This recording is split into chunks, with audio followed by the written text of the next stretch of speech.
우리 옆에 분들이랑 이렇게 인사하십니다. 기적이 일어납니다. 기적이 일어납니다. 예. 오늘도 기적이 일어나는 줄로 믿습니다. 기적 그러면 오늘 주보에 이렇게 제가 넣어드린 말씀처럼 뭐라고 되어져 있는가 하면요, 보통 사람으로서는 믿기 힘든 놀라운 일을 기적이라고 합니다. 도저히 일어날 수 없다고 생각했던 일이 실제로 일어났을 때 기적이 일어난다고 합니다. 그렇습니다. 오늘 성경 속에도 그런 기적을 우리에게 보여주고 있어요. 예루살렘의 양문 곁에 베데스다라고 하는 연못이 있었습니다. 이 베데스다 연못은요, 아마 온천수가 아니었을까라는 추측을 해보는데요. 우리도 아는 것처럼 온천수 그러면은 이제 각종 질병을 앓고 있는 환자들에게 효과가 있지 않습니까? 그래서 이 베데스다 연못에는 많은 환자들이 치료를 받기 위해서 모여들었다라고 그럽니다. 그런데 한 번씩 천사가 내려와서 이 물을 동하는데, 움직이는데 물을 휘저 놓을 때 맨 먼저 들어가는 사람이 어떤 병이든지 나았다라고 하는 전설이 있어요. 그래서 수많은 환자들이 연못가에서 기다리며 물이 움직이만을 기다리고 있었던 거죠. 오늘 본문은 얘기합니다. 그 중에 병이 난 지 38년 된 병자도 있었다. 이 38년 된 병자도 다른 사람들처럼 물이 동할 때마다 재빨리 뛰어들어가려고 했지만은 몸이 거동이 불편해서 번번이 실패를 하고 있었던 거죠. 상태가 조금 나은 사람들이 더 빨리 들어갔죠. 그죠? 그런데 자기는 이제 몸이 불편하기 때문에 다른 사람보다 먼저 들어갈 수가 없었고, 들어갈 때쯤 되면 이미 물이 동함이 가라앉고 말았다는 것이죠.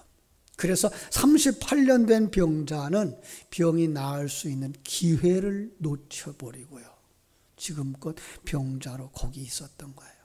그런데 예수님께서 이 베데스다 연못에 찾아오셨습니다. 그리고 예수님께서 많은 병자들 중에 가장 불쌍한 이 38년 된 병자에게 다가오셔서 네가 낫고자 하느냐? 라고 묻습니다. 여러분, 어떻게 대답해야 될까요? 만약 여러분에게 예수님이 다가오셔서 네가 낫고자 하느냐? 뭐라고 대답하시겠어요? 예, 낫고 싶습니다 라고 해야 될 거 아니에요. 그런데 엉뚱한 대답을 합니다. 주여, 물이 움직일 때 나는 연못에 넣어주는 사람이 없어서 내가 가는 동안에 다른 사람들이 먼저 내려갑니다 라고 얘기를 합니다. 저는 여기서 우리의 모습을 봤습니다. 성경은 거울이죠. 그래서 우리에게 비춰주면서 이게 내 모습이야. 예.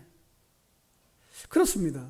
출애굽한 이스라엘 백성들이 우리의 모습이고요, 광야길을 걸어가고 있었던 백성들의 모습이 우리의 모습이고요, 예수님 당시 베데스다 연못가에 누워있는 이 환자의 모습이 우리의 모습이라는 거예요. 그래서 우리의 모습을 설명할 수 있는 몇몇 단어가 여기 나오는데요, 유대인의 명절이라는 단어가 나오고요, 양문이라고 하는 단어가 나오고요, 또 베데스다라고 하는 단어가 나오고요, 또 거기 38년 된 병자라고 하는 단어가 나옵니다. 우리는 추수감사절 지난 첫 주에 지냈죠. 말씀을 나누면서 이스라엘 백성들에게 절기를 정해주시고 1년에 3번씩 예루살렘에 올라가 절기를 지키라고 말씀하시면서 그 절기에 자신들이 받은 그 구원의 은혜를 묵상하도록 진리를 담아주셨다 그랬어요. 여러분, 구원의 은혜 그러면 구원을 묵상하면서 우리가 가장 먼저 떠오르는 단어가 뭐라는 거죠? 은혜라는 단어죠. 그렇죠? 어떤 은혜일까요? 이스라엘 백성들은 유월절을 지키면서, 유월절의 상징이 뭡니까? 유월절을 만들어내게 하신 어린 양이죠. 그죠? 그 장자의 죽음을 대신해서 죽어준 양, 내 죄, 그리고 세상 죄를 지고 가는 하나님의 어린 양 예수 그리스도의 죽음과 그 부활로 말미암은 우리에게 주어진 구원의 출발, 그죠? 그걸 어린 양의 죽음에 담아주셨던 거예요. 오늘 말씀 속에서는요, 그걸 갖다가 양의 문이라는 단어에다 딱 담아주신 거예요. 예루살렘에 들어가기 위해서는 성이 여럿이 있어요. 성에 문이 여럿이 있어요. 그런데 그 문마다 이름이 달라요. 우리나라에도 그 서울 외곽에 남대문도 있고 동대문도 있고 그러지 않습니까? 거기도 이제 그런 문들이 있는데 그 중에 양문이라는 게 있는데 그게 어떤 문인가 하면은요, 절기가 되어져서 절기를 지키러 1년에 3번씩 예루살렘에 올라가는 그 사람들이 자기 양무리 가운데에서 가장 건강하고 흠이 없는 양을 데리고 그리로 들어가는 문이에요. 어떤 문이죠? 그 양은 죽음을 위해서. 그죠? 거긴 뭘 상징하는 거예요? 예수 그리스도의 죽음과 부활을 상징하는 그런 거 아니에요? 자, 그런데 마침 그 옆에 또 재미난 못이 있어요. 어떤 못이에요? 베데스다라는 거예요. 이 베데스다라는 단어 속에도요, 유대인들은 이렇게 단어를 묶어서 한데 쓰는 걸 좋아해요. 집이라고 하는 단어와 헤세드라고 하는 이 단어가 이제 묶였어요. 자비의 집, 은혜의 집이라는 거예요. 자, 그러니까 그 양문이라고 하는 것 자체도 예수 그리스도로 말미암은 은혜를 설명하는 거라면 그 베데스다 연못도 바로 그런 거예요. 예수님이 십자가에서 희생을 통해서 양들이 들어오는 그 양문 곁에 은혜를 상징하는 그 연못이 있고, 그런데 놀라운 건 그 옆에 병자들이 있어요. 여러분, 그들은 어떤 사람이라고 말하면 좋을까요? 이 말들을 한번 연결시켜 보세요. 자, 아마 그 모습을 보면서 이게 내 모습 같아라고 하는 생각은 아마 안 할 거예요. 잘 보세요. 어린 양 예수 그리스도의 대속의 죽으심으로 말미암아 은혜가 부어진 그곳, 은혜의 집. 그건 바로 에베소 2장 8절의 말씀이 우리에게 떠오르게 하죠. 제가 읽어드릴게요. 너희는 그 은혜에 의해서 믿음으로 말미암아 구원을 받았으니 이것은 너희에게서 난 것이 아니고 하나님의 선물이라. 예전에 이 말씀을 암송하셨던 분들은 어떻게 하셨죠? 조금 다르죠. 생각나도록 제가 암송해 드릴게요. 너희가 그 은혜를 인하여 믿음으로 말미암아 구원을 얻었나니 이것은 너희에게서 난 것이 아니에요. 하나님의 선물이라. 구원받은 성도들의 모습인 거예요. 그런데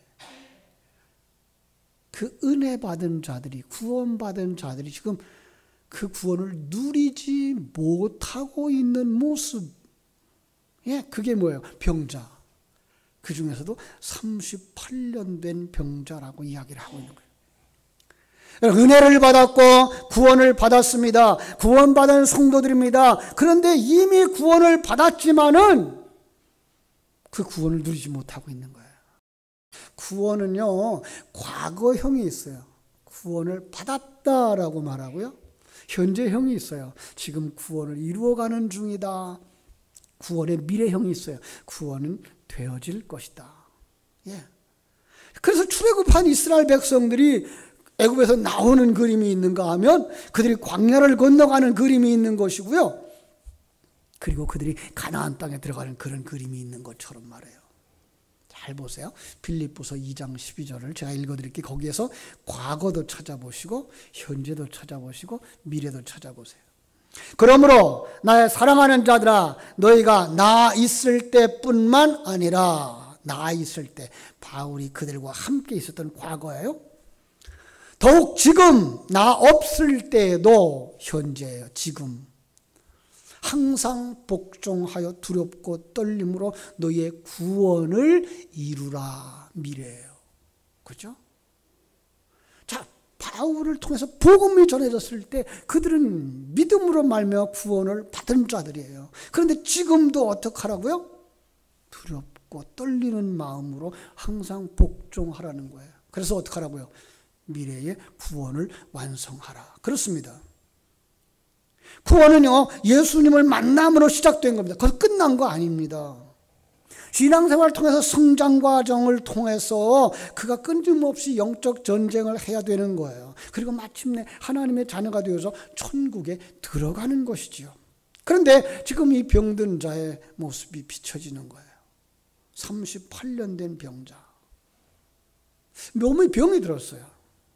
육체적 연약함도 문제지만요, 그 더 큰 문제는 그 마음의 병이에요. 마음의 병. 원망과 불평이 깊이 자리 잡고 있습니다. 사단이 그걸 통해서 그를 불행하게 조종하고 있는 거예요. 마치 출애굽한 이스라엘 백성들이 38년의 과정을 겪으면서 그죠? 병들어 있었던 모습 그대로예요. 그들은요, 한때는 정말 구원의 감격을 느꼈던 사람들이에요. 언제? 애굽에 있을 때 10가지 재앙이 그 애굽 사람들에게만 내려오고 있을 때, 그 다음에 장자들의 죽음으로 말미암아 그들이 해방시켜 주어서 출애굽해가지고 홍해를 건너서 그 자기들은 홍해를 마른 땅과 같이 건넜지만은 뒤따라오던 애굽의 군대가 물속에 수장되어지는 모습을 보면서 모세와 미리암이 찬양을 했고 백성들이 찬양을 했던 그 감격이 있다고요. 자, 그런데 그 광야길에서, 그죠? 광야길에서 그들은 불평하고 원망하고, 왜 그래요? 내가 당장 당하는 이 상황들이 세상적으로 볼 때 이것은 힘들더라는 거죠. 고통스럽더라는 거죠. 그때도 하나님은 함께 하셨어요. 출애굽을 시킬 때에도 하나님 함께 하셨다면 광야길 속에서도 하나님이 그들과 함께 하셨어요. 그런데 그 하나님이 함께 하시고 구름 기둥과 불 기둥으로 인도하시고 그들 중심의 성막을 통해서 하나님의 임재를 보여주시고, 그런데도 불구하고 그들은 참 감격하지 못했던 모습을 보고 있습니다. 그게 뭐예요? 내 모습이에요. 우리도 구원의 감격이 있었어요. 예수 믿고 하나님의 자녀 되어졌다는 것 때문에, 오늘 죽어도 천국 가는 사람이 되어졌다는 것 때문에 모세처럼, 미리암처럼 감사했죠. 조그만 일에도 감사했고 자랑스럽게 여기고 간증했고 친구들에게, 형제들에게, 이웃에게 예수를 믿으라고 전했고, 그래서 같이 예수 믿고 천국 가자고 그들을 끌고 예수께로 나왔어요. 아름다웠던 추억들, 정말 그때의 기도의 동지들, 신앙생활을 함께 나누었던 그 아름다운 믿음의 동역자들. 그런데 지금 우리의 모습은 혹 이 38년 된 병자처럼 누워있는 것은 아닙니까? 내 모습입니다. 사랑하는 여러분, 이 시간에도 이 38년 된 병자 곁에 주님이 찾아왔던 것처럼 찾아오신 주님을 바라볼 수 있는 눈이 열려지기를 주님의 이름으로 축원합니다. 주님의 음성에 귀를 기울이시기 바랍니다. 일어나 네 자리를 들고 걸어가라. 여러분 어떻게 하시겠습니까? 이 38년 된 병자 벌떡 일어났습니다. 그리고 자기가 누웠던 자리까지 들고서 자리를 떠나 걸어갑니다. 깨끗하게 낫도록 해주신 것입니다. 할렐루야. 하나님은 과거에만 살아계시고 지금 돌아가셨나요? 제가 가끔 농담 삼아 얘기합니다. 과거에는 젊으셨고 지금은 연세가 드셔서 힘이 없어서 우리를 못 도우신다고요? 아니잖아요. 하나님은 어제나 오늘이나 영원토록 동일하신 하나님인 줄로 믿습니다. 오늘도 질병에 시달리는 많은 성도들이 있습니다. 사단에 얽매여서 불편하면서 불평하는 사람들이 많습니다. 온갖 방법을 다 동원해보지만은 실패하고 실망에 사로잡힌 사람들도 있습니다. 어떻게 해야 됩니까? 오늘 이 본문의 말씀, 우리에게 말씀하시는 음성으로 들려줘야 됩니다. 기적이 일어나기를 원하느냐? 원망을 내려놓고 주님을 바라보라. 그렇습니다. 38년 병자, 이제까지 몸이 움직일 때마다, 물이 움직일 때마다 나를 연못에 넣어줄 사람이 없다고 불평과 원망했던 사람입니다. 다른 사람들은 보호자가 함께 있어서 물에 들어갔는지 몰라요. 근데 자신은 오래전에 가족들에게 버림받았다는 생각을 하고 있었던 거예요. 왜 나는 아무도 없을까? 왜 나의 자식들은 나를 보살펴주지 않는가? 누가 나를 좀 번쩍 들어서 다른 사람보다 먼저 연못에 옮겨줬으면 좋았을 텐데. 아마 처음부터 이런 상황은 아니었겠죠. 처음에는 병 났을 때 병을 고쳐보려고 좋은 약 다 구해다 주었고, 좋은 의사 만나도록 다 애를 써주었고, 그런데 병원에 가도 치료되어지지 않고, 약을 사용해도 더 병은 중하여져 가자. 우리가 늘 하는 말 있죠. 긴 병에 장사 없다.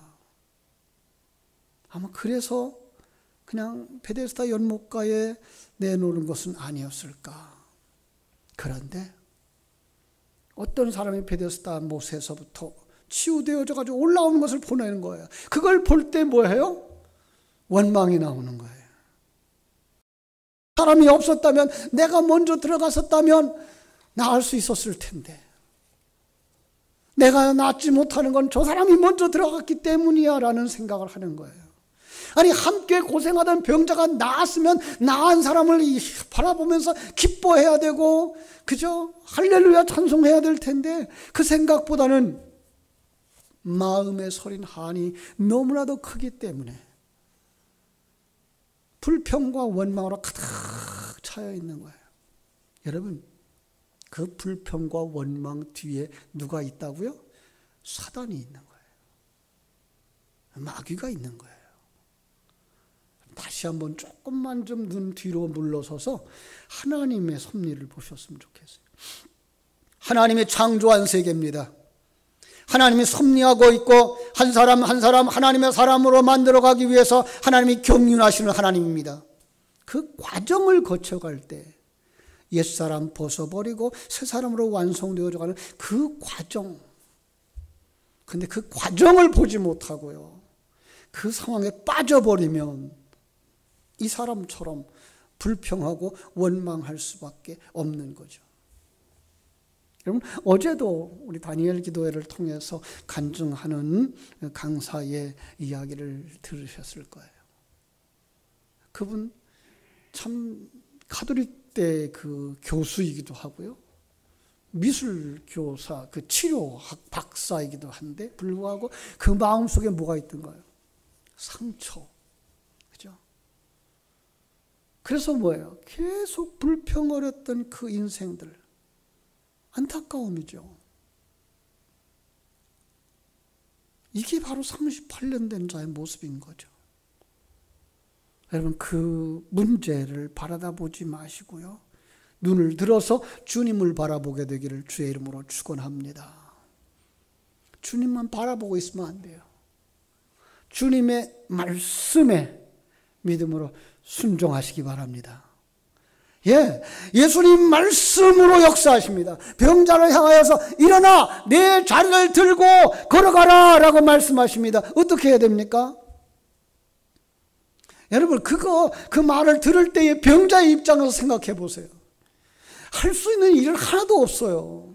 어쩌면 저렇게 불가능한 얘기를 요구할까? 내가 일어날 힘이 있으면 내가 왜 여기 누워 있겠어? 응? 일어날 힘이 있었으면 난 무리동할 때 먼저 내려갈 수 있었을 거라고. 이 몸 가지고 이 깔고 있었던 자리를 들고 일어나라고 맨몸으로 일어나라 그래도 못 일어날 텐데, 세상적 핑계 얼마든지 할 수 있습니다. 그래서 그는 아직까지 자리에 누워 있었는지도 모릅니다. 자신의 처지만 바라보고. 그런데 어떻게 해야 됩니까? 주님을 바라보셨다면, 주님의 음성을 들으셨다면 순종하는 믿음의 사람이 되어지기를 주님의 이름으로 축원합니다. 주님을 바라보고 일어납니다. 마치 사도행전 3장에 나오는 안진뱅이, 베드로의 입에서 나오는 말씀, 나사렛 예수의 이름으로 일어나 걸어라. 그리고 그 손을 잡아 일으킬 때에 그 손을 잡고 일어서자 발과 발목이 힘을 얻어서 일어났던 것처럼 이 사람 일어나려고 하자 발과 발목이 힘을 얻게 하나님의 은혜로 말미암아 일어나게 된 줄로 믿습니다. 왜 그런데 우리에겐 그런 기적이 안 일어난다고요? 말씀을 들었지만, 알고 있지만 순종하지 않아서 그런 것이라는 사실을 우리는 알게 됩니다. 왜 순종하지 않습니까? 순종하려면 생각을 바꿔야 합니다. 순종하려면 모험을 할 수도 있습니다. 순종할 때에 고통이 따라올 수도 있습니다. 그걸 감수하지 못하면 순종할 수가 없습니다. 안 해본 일인데요. 안 가본 길인데요. 안 겪어본 일인데요. 어떻게 할 수 있습니까? 믿음이 필요한 것입니다. 때로는 소래를 볼 수도 있을 것입니다. 때로는 사람들의 비난을 받기도 할 것입니다. 사람들의 반대를 부딪힐 수도 있을 것입니다. 결정적으로는 예수님의 생각이 내 생각과 다르다는 생각을 버리지 못해서 그럽니다. 그런데 38년 된 병자는 일어난 것입니다. 고침받은 것입니다. 왕의 신하가 기대했던 것처럼 병을 고쳐준 것 아닙니다. 아니, 나만이 기대했던 것처럼 그렇게 해준 것 아닙니다. 어떻게 했다고요? 말씀하셨습니다. 말씀에 순종하면 기적이 일어나는 줄로 믿습니다. 여기 가장 중요한 기적의 방법이 제시되어진 것을 보게 됩니다. 요한복음 1장부터 지금 계속 강조하고 있는 것이 무엇입니까? 말씀으로 오신 예수, 문제 해결을 위하는 예수, 그 말씀이 성자 하나님이라고 얘기하고 있는 것입니다. 한 아이가 세상에 있었습니다. 서당에서나 보통 학교에서 공부로는 전혀 안 된다고 평가를 받는 사람이었습니다. 당시 하급 관리 시험을 봤는데 2번이나 연거푸 떨어졌습니다. 그래서 관상쟁이를 찾아갔더니 흉상이다. 너는 어디에 나설 사람이 못 된다라고 말을 들었습니다. 그런데 여러분, 그 사람이 어떻게 됐는지 아십니까? 바로 우리나라 임시정부의 수장까지 올라간 한국 근대사의 가장 이름을 빛낸 김구 선생입니다. 어떻게 이 사람이 전부 다 그렇게 가망이 없는다고 하는 데서부터 출발해서 세상의 이름을 떨칠 수 있는 나라와 민족을 세우는 사람이 되어졌습니까? 김구 선생을 그 생애를 바꾸어서 불가능한 안전뱅이처럼 살아갈 수밖에 없고 좌절하며 살아갈 수밖에 없는 그 사람을 이렇게 일으켜 세운 것은 예수 그리스도라는 것입니다. 예수 그리스도를 만나고 그가 은혜를 체험한 다음에 그런 놀라운 사건을 우리는 경험하게 됐던 것을 알게 됩니다. 예수님을 만나고 은혜를 체험하면서 이 사람 김구는 놀랍게 변화되어졌고 자기를 이렇게 힘차게 만드는 사람, 그 예수를 이 민족에게 전하기 위해서 이 나라의 수장이 되어졌던 것을 우리는 알 수가 있습니다. 그렇습니다. 오늘 우리는 세상 사람들의 눈에는 아무것도 아닐지도 모릅니다. 아니, 세상 사람들의 눈에는 어떤 면에서 여기 있는 안준병이나 문둥병자들이나 소경들처럼 보잘것없는 사람들로 여겨질지도 모릅니다. 그러나 주님께서 함께 하시면 기적이 일어난 줄로 믿습니다. 다니엘 기도회의 간증자들을 만나면서 느끼는 것이 무엇입니까? 그들은 말씀에 귀를 기울였더라는 것이에요. 심령 속에 들려오는 하나님의 말씀을 믿음으로 순종했더니 사람들이 생각할 수 없고 경험하지 못하는 기적이 일어나더라는 것입니다. 그들에게 기적을 허락하신 주님, 오늘도 우리에게 다가오십니다. 그리고 말씀하십니다. 네가 낫고자 하느냐? 내가 정말 질병에서 노임받기 원하느냐? 일어나 내 자리를 들고 걸어가라. 기적이 일어나기를 원합니까? 원망의 자리에서, 불평의 자리에서, 세상을 바라보고 나 자신만 바라보던 그 눈을 들어서 하나님을 바라보게 되기를 주님의 이름으로 축원합니다.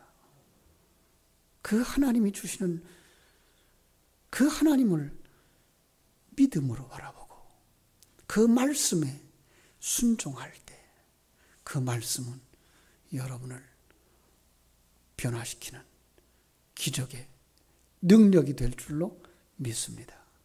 기도하겠습니다. 하나님 우리 아버지 감사합니다. 말씀이 육신이 되어 우리 가운데 거하셨다라고 하는 사실이 무엇인지 더 분명하게 보여주시기 위해서 이렇게 은혜 받은 자들임에도 불구하고 은혜의 집에 머물러 있는 사람들임에도 불구하고 병자처럼 살아가고 있는 인생들을 향하여 이렇게 봐, 이 사람을 봐, 이런 기적이 일어났잖아 라고 말씀하시면서 주님을 바라보게 하시는 그 음성 들을 수 있는 귀가 열려지게 하여 주시옵소서. 이제 눈을 들어서 주님을 바라보게 하여 주시고 주님의 말씀에 아멘하고 순종하며 나아갈 때 주님의 말씀이 우리 속에 역사하는 기적이 일어나게 될 줄로 믿습니다. 이 믿음 결코 변치 않게 하여 주시옵소서. 이 믿음 우리 속에 기적을 일으키게 하여 주시옵소서. 예수님의 이름으로 기도하옵나이다. 아멘.